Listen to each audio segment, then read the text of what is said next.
Avez-vous déjà éprouvé cette sensation d'être littéralement noyé sous les exigences, les pressions et les imprévus du quotidien? Il arrive parfois que l'on se demande comment garder intacte sa sérénité face à l'accumulation des contraintes ou à la succession d'aléas qui mettent notre patience à l'épreuve. Dans ces moments-là, on peut avoir l'impression que tout se précipite sans nous laisser de répit, et l'on se sent alors incapable de ralentir le flux. Il n'est pas rare non plus de se demander où puiser la force de se maintenir à flot, surtout lorsqu'on voit d'autres personnes parvenir à rester remarquablement calmes dans des circonstances similaires.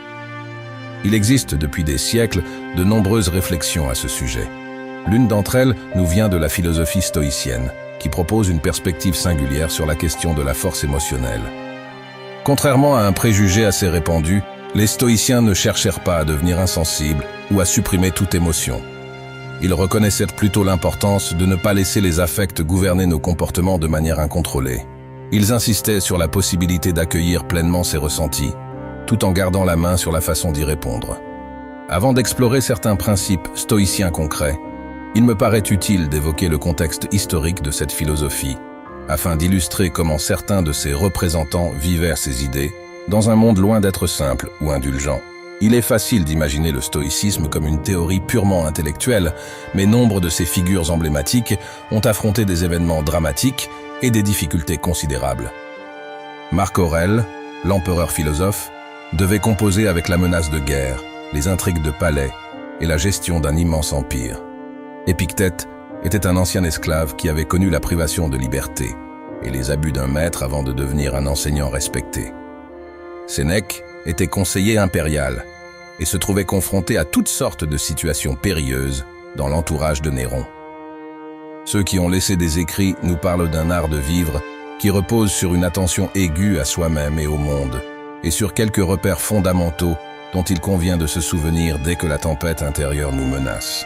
Dans les pages qui suivent, vous trouverez une discussion plus approfondie sur certaines de leurs idées.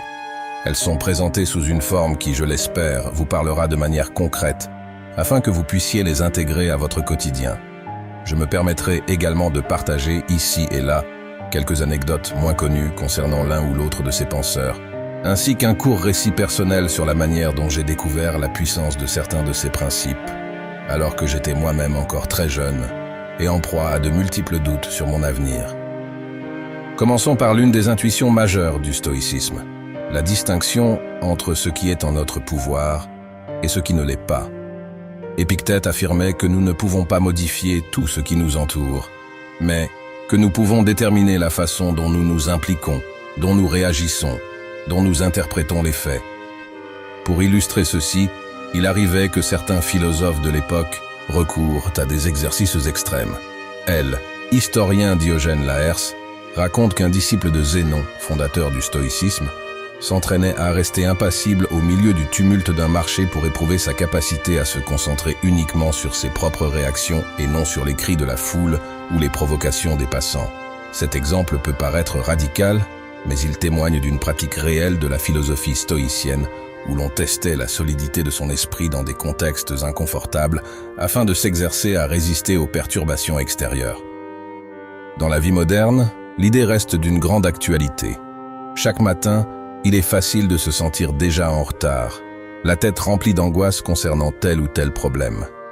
On se projette dans des scénarios négatifs, où on ressasse des contrariétés passées.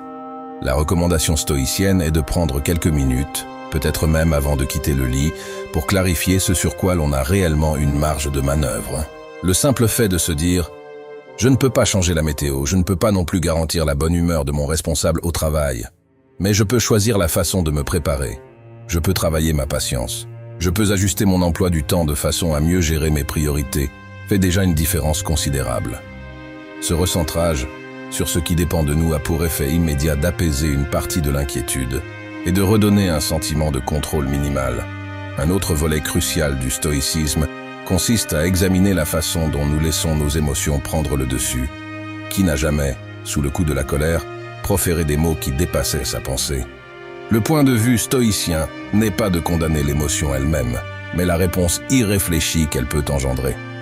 À cet égard, il est fréquent que l'on regrette, quelques instants plus tard, d'avoir agi ou parlé de manière impulsive. Les stoïciens insistaient donc sur l'importance de prendre un bref moment de recul lorsque l'émotion monte. Un exercice qui peut paraître anodin consiste à se forcer à respirer profondément pendant 5 ou 10 secondes avant de prononcer une phrase désagréable, avant d'envoyer un message cinglant, ou même avant de céder à la panique.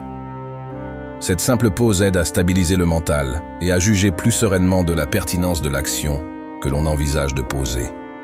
Pour renforcer cette posture, les philosophes de l'époque pratiquaient régulièrement un examen de conscience. Le soir venu, ils se demandaient comment ils avaient géré chaque situation. Sénèque, dans certains de ses écrits, rapporte qu'il avait coutume de repasser mentalement les moments de la journée pour déterminer s'il avait failli à ses propres principes, s'il s'était emporté sans raison ou s'il avait fait preuve de courage et de sincérité. Cet exercice, à la fois simple et exigeant, permettait de prendre conscience de ses défauts, de souligner ses réussites et surtout, de ne pas retomber continuellement dans les mêmes travers. Dans ma propre expérience, j'ai découvert la pertinence de ces idées alors que j'étais encore un jeune homme. J'avais alors la vingtaine et, comme beaucoup, je naviguais entre des études stressantes, de petits boulots alimentaires et le désir d'accomplir quelque chose de grand. Or, je me laissais souvent gagner par la peur de l'échec ou par un sentiment d'impuissance. J'avais tendance à réagir de manière excessive à la moindre contrariété, que ce soit un commentaire négatif ou un problème financier imprévu.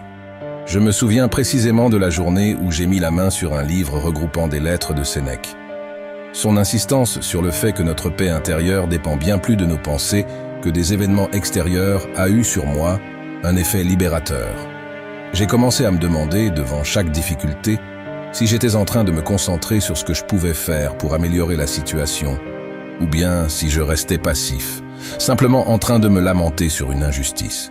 Ce petit changement de perspective a eu un impact important. J'ai appris peu à peu à me calmer avant de réagir. Et j'ai découvert que mes comportements devenaient plus constructifs, moins guidés par le stress ou l'agressivité.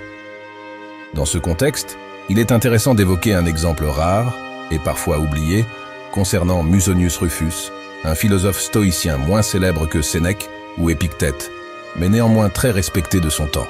Musonius Rufus était connu pour son enseignement, dans lequel il soutenait que l'on ne devait pas uniquement pratiquer la philosophie par la parole, mais aussi par l'exercice concret de la vertu. D'après certains témoignages, il encourageait ses disciples à effectuer des travaux agricoles et à mener une vie modeste pour se confronter aux contraintes réelles de la nature et de la communauté, plutôt que de rester dans une tour d'ivoire à débattre de concepts abstraits. Il estimait que l'on ne pouvait pas prétendre être stoïcien en se contentant de discours.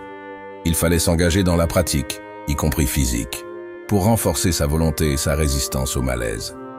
Voilà un exemple qui montre combien ces philosophes, aussi anciens soient-ils, avaient une approche très pragmatique du développement personnel.